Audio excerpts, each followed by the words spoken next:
दिक्कत थोड़ी समर्थन नहीं। नगर पालिका इलेक्शन है, आप किसको सपोर्ट कर रहे हैं?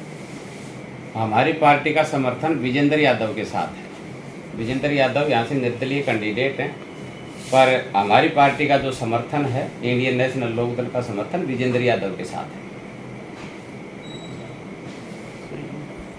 सर, किस प्रकार से, जैसे आपने देखा था कि भी अपनी पार्टी का अभी व्यक्ति लड़ना चाहिए था, तो वो क्यों नहीं लड़ पाई? इसका क्या कारण था? नहीं, ऐसा नहीं है। हमारी पार्टी के सब जगह से कैंडिडेट चुनाव लड़ रहे हैं। यहाँ विजेंद्र यादव की मेरी 30 साल से मेरी यारी है, मेरी मित्रता है। लोगों ने एक दिन आपको नवीन राव के साथ देखा था, तो वहां से बातें शुरू हुई थी कि आप नवीन राव का साथ देंगी। नहीं, वो तो सारे हम शहर में रहते हैं, ऐसी कोई बात थोड़ी है। परंतु वो क्या था कि सैनी सभा का प्रधान आदरणीय श्री राम सैनी जी बने, मेरे को उन्होंने बुलाया, तो हम जा रहे थे जुलूस निकालते हुए, मैं उनके साथ खड़ा था। आगे आकर के और नवीन राव जी का ऑफिस आया, उन्होंने नैतिकता के आधार पे सबका मान सम्मान किया और वो हमारे साथ गाड़ी में हमारे साथ चल पड़े। सिर्फ इतनी बात थी, न किसी का कोई वहाँ समर्थन था, न किसी प्रकार की और कोई बात थी। काफी वार्ड ऐसे जिनमें 200, 250, 300 वोट भी मिल जाए तो पार्षद बन जाएगा। क्या 200, 250 वोटों के लिए नेशनल पार्टी को जमीन पे आना चाहिए? नहीं, ऐसा कुछ नहीं। ये समाज का चुनाव है। समाज का चुनाव समाज के आधार पे होना चाहिए। समाज को बांटने का काम नहीं करना चाहिए। और आज देखा जाए तो भारतीय जनता पार्टी समाज को तोड़ने का, समाज को पाड़ने का, भाईचारे को खराब करने का काम अगर कोई पार्टी कर रही है तो उसका नाम है भारतीय जनता पार्टी। सिर्फ वो कर रहे हैं, बाकी किसी प्रकार की कोई बात नहीं। समाज का चुनाव है, समाज में सब मिल के रहते हैं। अखबारों में अगर पढ़ते थे तो 10 से 15 नाम आते थे कि भाजपा में इसको टिकट मिल सकती है, फिर भी उनमें से किसी को टिकट न देख के रमेश सैनी को एक्सपोर्ट किया। रमेश सैनी बढ़िया आदमी है।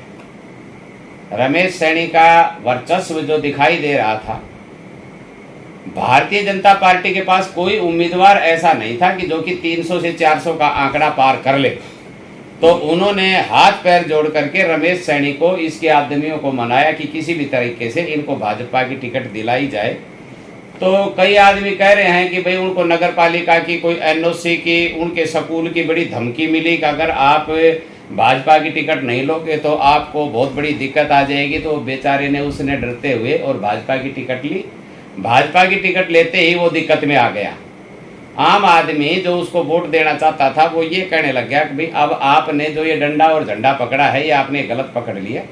और अगर भारतीय जनता पार्टी शहर में विकास करवाना चाहती तो पूरी 5 साल जो शहर का सत्यानाश हुआ है, जो शहर में इतनी गंदगियों का ढेर, कोई रोड नहीं, कोई किसी प्रकार का और कोई काम नहीं, तो शहर में जो हुआ वो भारतीय जनता पार्टी पीछे तो थी ना। जो पीछे भारतीय जनता पार्टी ने चेयरमैन बनाया था, उसके ऊपर तो सिर्फ काम न कर देने के काम न करना और सिर्फ मुकदमे ही उस पे दर्ज करवाते रहे, उसको काम नहीं करने दिया। 28 मुकदमे दर्ज करवाना बहुत बड़ी बात थी। 27 मुकदमे उन्होंने कोर्ट से कैंसिल करवाए, 28वां अभी चल रहा है। और जो कि मंत्री जी शहर के विकास के कार्य में तो नहीं लगे, परंतु उसके विनाश में जरूर लग गई। आज भी कोर्टों में तारीखों पे और उसी पे रहते हैं और डायरेक्ट मंत्री जी का फोन जाता है सब जगह। लोगों का कहना है कि पिछली बार रामविलास शर्मा जी यहीं थे और उनके द्वारा चेयरमैन बनाया गया था, अब की बार फिर ऐसा ही हो रहा है। तो क्या लोगों में सवाल बन रहा है कि अगर यही रमेश सैनी को चेयरमैन बनाते हैं तो कहीं वैसा ही ना हो जाए? ये रमेश सैनी को प्रॉब्लम यही आ रही है। रमेश सैनी को दिक्कत यहीं पे आ रही है। अगर रमेश सैनी को आज दिक्कत है तो भारतीय जनता पार्टी और यहाँ के नेता से है, और ये सबको पता है। एक आमजन कह रहा है कि अगर रमेश बनेगा तो पीछे 5 साल वाली होगी, रमेश के साथ भी होगी और शहर के साथ भी होगी। पिछले जो 5 सालों में जो पार्षद रहे, उनमें से कुछ पार्षद इलेक्शन अब की बार भी लड़ रहे हैं और वो कह रहे हैं कि विकास करवाएंगे, तो पिछले 5 साल वो कहाँ थे? उन्होंने तो पीछे भी विनाश किया था। अब तो वो चुनाव लड़ रहे हैं तो वो तो सैकड़ा ही पार ना करें, उनकी तो स्थिति ऐसी है। देखो पीछे जितने भी कैंडिडेट खड़े, मैं आपको बड़े गर्व और फक्र से कहता हूँ कि विजेंद्र यादव ने न कभी जातिवाद किया, विजेंद्र यादव ने कभी मुंह देख करके टीका किया, विजेंद्र यादव ने पूरे शहर में विकास करवाया, समान रूप से करवाया। किसी आदमी से कोई एक पैसे का लेन देन विजेंद्र यादव ने नहीं किया। आज जो भी समझदार आदमी है वो एक बात जरूर कहता है कि जितने कैंडिडेट हमारे खड़े हैं, विजेंद्र यादव सबसे बेस्ट कैंडिडेट है। विजेंद्र यादव बेदाग और बेलाग छवि का आदमी है। बड़े बड़े मंत्री आ रहे हैं यहाँ पे, नाच के जा रहे हैं कि भाई इलेक्शन में रमेश सैनी को, बीजेपी को जिताओ। तब क्या है कि छोटे से इलेक्शन में बड़े बड़े मंत्रियों का आना, खाली बड़े हैं, कोई काम तो है नहीं। रही बात ये कि भाई अब तो 2 ही बाकी रह गए, और तो बाकी सारे आ ही लिए। भाई खट्टर साहब और प्रधानमंत्री जी 2 बाकी रह गए, और तो बाकी सारे आ ही लिए। अच्छा बताओ, वार्डों में नाच रहे हैं, ये तो वो बात होगी, नाच मेरी बुलबुल तुझे पैसा मिलेगा। अभी ये चल रहा है, बताओ अब चौक पे भी नाचेंगे। ये कोई इतने बड़े आदमियों का काम है क्या? ये जातिवाद फैलाना ये कोई अच्छी बात है क्या? समाज का चुनाव है, सब लड़ रहे हैं, अच्छी बात है। अब हमने किसी आदमी के बारे में किसी प्रकार की टिक्का, विजेंद्र भी बढ़िया है भाई, रमेश भी बढ़िया है भाई, नवीन भी बढ़िया है, समाज में चुनाव लड़ रहे हैं। हाँ, हमारी जो ध्येय और हमारी इच्छा है, हमारी पार्टी का समर्थन विजेंद्र का है, तो हम ये थोड़ी करेंगे आग भाई चौकटे पे जा करके नंगा नाच ही करेंगे। ये कोई सामाजिकता थोड़ी होती है। हाल ही में बीजेपी पार्टी के द्वारा अरविंद शर्मा सांसद जी जो हैं उनका अपमान किया गया है, इस पर आपकी क्या प्रतिक्रिया रहेगी? बीजेपी पार्टी ब्राह्मण विरोधी पार्टी है। बीजेपी का मुख्यमंत्री सदा ब्राह्मणों की बेइज्जती करता है जी। पहले तो भारद्वाज को कही थी कि तेरा फरसा से तेरा गला काट दूंगा। उसके बाद में पैरावर की जो जमीन है उसके ऊपर कितना तांडव करवाया है मुख्यमंत्री ने। अरविंद शर्मा ब्राह्मण नेता नहीं, वो एक मजबूत राजनीतिक स्तंभ भी है। उसने मुख्यमंत्री की हर बात का जवाब दिया, और आज मुख्यमंत्री ने जो परसों रोहतक में प्रोग्राम था, रोहतक का प्रेजेंट में सांसद है अरविंद शर्मा, उसकी कुर्सी वहां से हटवा दी गई। बीजेपी ब्राह्मणों का कितना अपमान करेगी? बीजेपी ब्राह्मणों के अपमान में लगी हुई है, उसकी कुर्सी उतरवाई गई। वो पत्रकारों के बीच में बैठा अरविंद शर्मा, और हमारा यहाँ ब्राह्मण नेता सबसे बड़ा अपने आप में नेता बताता है, वो एक लफ्ज नहीं निकाल रहा ब्राह्मणों के पक्ष में। मैं तो कहता हूं कि बीजेपी ब्राह्मणों की घोर विरोधी पार्टी है। आप देखा जाए नुपुर शर्मा जी, आज कितने देशों के अंदर उसने कोई बात ये थोड़ी बोली थी, उसने जो बात पढ़ी वो बात बोली थी, परंतु बीजेपी ने ब्राह्मणों की बेइज्जती करने के लिए उसको पार्टी से निकाल दिया गया, न कि उसका साथ देने का काम किया। ये ब्राह्मण विरोधी पार्टी है, ब्राह्मणों को मारना चाहती है ये पार्टी। और मैं तो कहता हूं कि मेरी एक अपील भी है कि ब्राह्मण जो भी वो बीजेपी को वोट ना दे। बीजेपी को वोट देंगे तो ब्राह्मणों का अपमान होगा।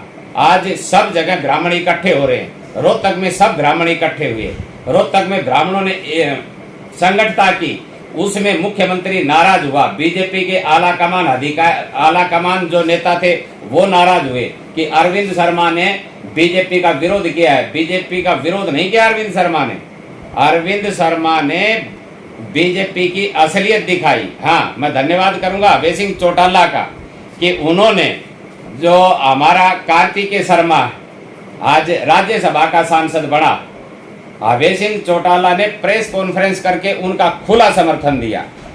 और बाकी कोई ऐसा था जिन्होंने खुला समर्थन दिया था? अभय सिंह चौटाला ने खुला समर्थन कार्तिकेय शर्मा का दिया। मैं आज आपके माध्यम से अभय सिंह चौटाला का बहुत बहुत धन्यवाद करना चाहता हूं कि उन्होंने हमारे ब्राह्मणों का इतना बड़ा मान सम्मान किया है। और हमारे कुछ ब्राह्मण नेता जो हरियाणा में अपने आप को कद्दावर और ब्राह्मण नेता बताते हैं, वो ब्राह्मणों का अपमान बैठ करके सहन करने लग रहे हैं।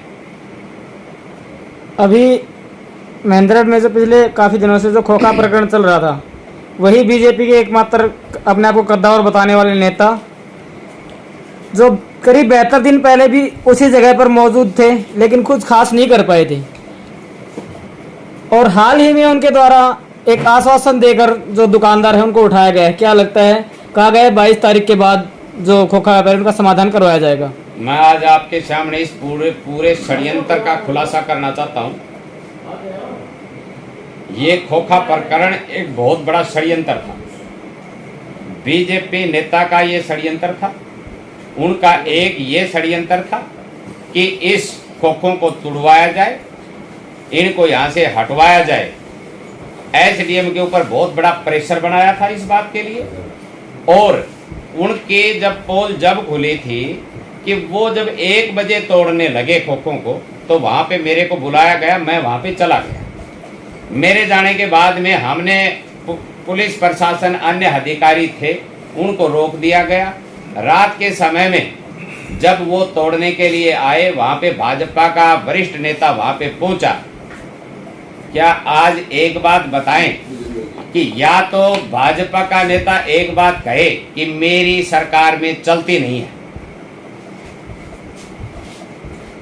खोखे टूटे तो इनके दिशा निर्देश अनुसार टूटे। एसडीएम की कोई कहानी नहीं थी। भारतीय जनता पार्टी कहे कि खोखे नहीं टूटने चाहिए तो सरकार उनकी है, तो क्या खोखे टूट सकते हैं? भारतीय जनता पार्टी के नेता के आदेश के अनुसार खोखे टूटे और एसडीएम को बदनाम करने की कोशिश की गई। उसके बाद में रोजाना खोखे वालों की हाजिरी, उनको धमकाना, कल आ जाना, परसों आ जाना, मेरी एसडीएम से बात हो गई है, डीसी से बात हो गई है, चीफ मिनिस्टर से बात हो गई है, सब बेवकूफ़ बनाने का काम था। लास्ट में वो गरीब आदमी थे, उनके पास एक टाइम की रोटी का जुगाड़ नहीं था। अगर वो पैसे वाले होते तो रेलवे रोड के ऊपर कोई खोखा लेकर के थोड़ी बैठते। मैं कहता हूँ 29 आदमियों का घर उजाड़ा है। भगवान एक दिन ऐसा आएगा जो 29 के घर उजाड़े हैं, एक दिन जिसने षड्यंत्र रचा उसका घर उजड़ने का काम होगा। वो 75 दिन बैठ करके उनके बच्चों के पास अनाज नहीं रहे तो क्या करें? उनको उठना था। वो ही गए हैं नेता के पास, और नेता को जाकर के कह करके आए हैं कि हमें कम से कम उठा तो दो।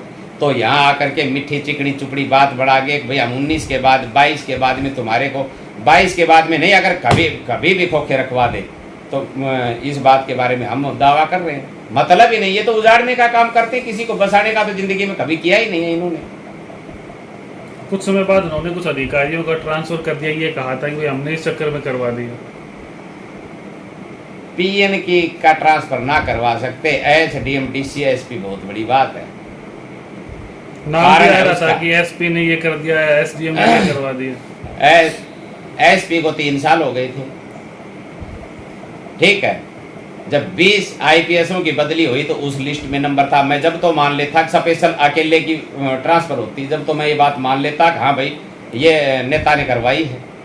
एसडीएम की भी जो 27 की लिस्ट आई उसमें नाम आया था, ठीक है। डीसी भाई क्या नाम है दादरी जाना चाहता था, वो अपनी मर्जी से दादरी गया है। तो इन्होंने किसकी ट्रांसफर करवाई? इनके पास 5-7 आदमी ऐसे हैं जिन्होंने एक बात की कसम खा रखी है कि पूरी दिन हमें सच नहीं बोलनी और सिर्फ इसके नाम का ढिंढोरा पीटना है झूठा। वो ये कहने लगे थे अब फलानी जगह खाली हो जाएगी, वहाँ से चुनाव लड़के मुख्यमंत्री बन जाएंगे। एक तो लोगों के दिमाग में भय पैदा करना चाहते हैं, मुख्यमंत्री बनेगा, मुख्यमंत्री बनेगा, मुख्यमंत्री। अरे बनेगा तो बन जाएगा, ये धरती पड़ी क्या हो जाएगा फिर? ठीक है, बनेगा तो अच्छा। पीछे हमने भी साथ दिया था मुख्यमंत्री के चक्कर में कि महेंद्रगढ़ का मुख्यमंत्री बन जाए, हमने पूरा अपना समर्थन दिया था। उसके बाद में क्या हुआ? सबका गला घोटने का काम किया इन्होंने, और कर नहीं पाए मंत्री बनने के बावजूद भी कुछ भी। मंत्री बनने के बाद में लोगों को धमकाया, बहुत दादागिरी बहुत करी, ठीक है। थानेदार बहुत बनाए, वो थानेदार सारे एसपी बन गए और अब नगर पालिका का सत्यानाश करने में चले हुए हैं। अभी बात करें कोर्ट की तो वहाँ पे अधिकारी नहीं है, तहसीलदार नायब तहसीलदार लोग परेशान हैं, बैठे रहते हैं सुबह से शाम तक। जो अधिकारी यहाँ पे आता है उसको मंथली देनी पड़ती है। अब इतनी कमाई है नहीं तो मंथली कहाँ से दें? तो मंथली वाले दिन फिर वो यहाँ से ट्रांसफर करवा के चले जाते हैं। और अगर इसका कोई सबूत मांगे तो सबूत हम देंगे। यहाँ कोई ऐसा अधिकारी है नहीं जिससे पैसा नहीं मांगा जाता। अभी ये जो ठुमके लग रहे हैं ना, ये ठुमके भी पैसे में ही लग रहे हैं। बगैर पैसा यहाँ कोई काम नहीं है, ये सब जानते हैं। मंत्री भी पैसों में आ रहे हैं। वो मंत्री तो पैसों में क्या आ रहे हैं, पर यहाँ वाला धापे जब बात बने ना, मेरी आप सबके माध्यम से एक अपील है महेंद्रगढ़ की जनता को। भाईचारे में 36 बिरादरी का भाईचारा है, हम भाईचारे में रहें, भाईचारे में आदमी को रहना चाहिए। ये नेता अपना उल्लू सीधा करने के चक्कर में लगे रहते हैं, इनको सिर्फ अपना घर चाहिए और कुछ नहीं चाहिए। ये अपना घर भरने के लिए दूसरे का कितना भी नुकसान कर सकते हैं, अपने 100 रुपए के फायदे के लिए दूसरे का 1 लाख का नुकसान भी कर सकते हैं। इसलिए 36 बिरादरी का समाज है, वोट इच्छा के अनुसार है, वोट के आधार पे भाईचारे को खराब नहीं करना चाहिए। जीतेगा मुकद्दर वाला, जिसके मुकद्दर में है सिकंदर वो ही बनेगा। मैं जब यहाँ पे जिला प्रमुख बना था तो कांग्रेस पार्टी ने बड़ा जोर लगाया था, परंतु मैं टॉस में जीत करके आया। उसके बाद में फिर जोर लगाया, फिर मैं नो कॉन्फिडेंस में जीत करके आया, वो मेरे मुकद्दर में था। जिस तरह से अगर बात कर ले, जिला मुख्यालय के समय सरकार के द्वारा कहा गया था कि भी एक दिन के लिए एडीजे को जो कोर्ट है वो महेंद्रगढ़ में लगाया जाएगा, सभी अधिकारी महेंद्रगढ़ में बैठेंगे। पार्टी एक ऐसा राज है जो महेंद्रगढ़ विधानसभा को उनके अगर चलें, और ये डिफरेंस ज़्यादा है किलोमीटर का, अगर ये बीकानेर के पास होता ना तो भारतीय जनता पार्टी प्रस्ताव करके दे देती कि महेंद्रगढ़ पाकिस्तान में है, न कि हिंदुस्तान में। ये महेंद्रगढ़ आप देखा जाए, पालड़ी तक नया रोड, पालड़ी से आगे जो ही महेंद्रगढ़ विधानसभा शुरू हुई रोड टूटना शुरू हो गया। यहाँ तो एक बोर्ड लग जाना चाहिए, डेंजरस जोन। महेंद्रगढ़ विधानसभा जहाँ भी शुरू हो वहीं डेंजरस जोन का बोर्ड लग जाना चाहिए। आप देखो नारनौल शुरू होते ही 4 लाइन रोड, और महेंद्रगढ़ की सीमा जहाँ से आ जाए वही कोई रोड ही नहीं है, न पानी है। अब ये जितनी भी कॉलोनियाँ हैं इनमें किसी में पानी नहीं है। जो यहाँ पे पहले खेती वाले ट्यूबवेल हैं, लोग उनसे पानी पी रहे हैं। आज देखा जाए बिजली, सरकार ने घोषणा कर दी कि भाई 1 फेज में लाइट जाएगी। आज बिजली अधिकारी जो यहाँ हमारे एससी बैठे हैं, उसको ये ज्ञान ही नहीं है तू एससी भी है क्या, एक्शन यहाँ है ही नहीं। उसको कोई लोग फोन करते हैं, बोला मैं क्या करूं। यहाँ कौन अधिकारी ऐसा है जो अपनी जिम्मेवारी पे काम कर रहा है? तहसीलदार नहीं है, एक दिन कनीना से उधार आता है क्या? मेरे को आप बताओ, क्या महेंद्रगढ़ में कुछ है? न रोड है, न बिजली है, न पानी है, न अधिकारी है, न कर्मचारी है, न हॉस्पिटल है, न डॉक्टर है, कुछ भी तो नहीं है। और फिर भी भारतीय जनता पार्टी का नेता नाच नाच के कह रहा है, नाच नाच के। मैं कहता हूं भाई शर्म आनी चाहिए नाचने में भी। नाच नाच के कह रहा है कि मेरा महेंद्रगढ़ है। हाँ भाई तेरा महेंद्रगढ़ है, पर महेंद्रगढ़ का सत्यानाश भी तक नहीं खाया है। एक तरफ तो सरकार के द्वारा पिछले काफी समय से भर्तियां नहीं करवाई जा रही है, दूसरी तरफ जो टीओडी स्कीम है वो लागू कर दी गई है, जिसके विरोध में युवाओं के सर जो है मुखर होने लगे हैं। जगह जगह जो युवा है वो लामबंद होने लगे हैं। क्या कहेंगे?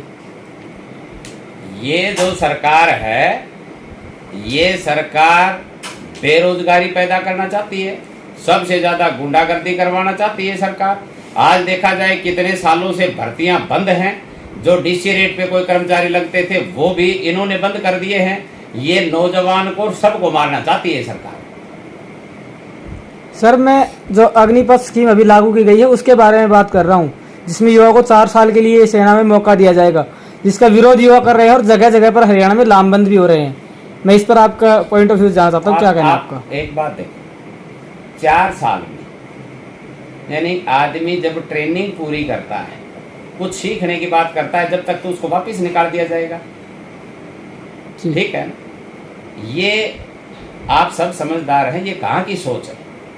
आज कितने साल से आर्मी की भर्ती नहीं है? कम से कम भी 3-4 साल से तो आर्मी की भर्ती नहीं हुई है। बहुत बच्चों को जो आर्मी के लिए रोजाना भाग दौड़ कर रहे थे, उनकी एज निकल गई है। क्या कर रही है सरकार?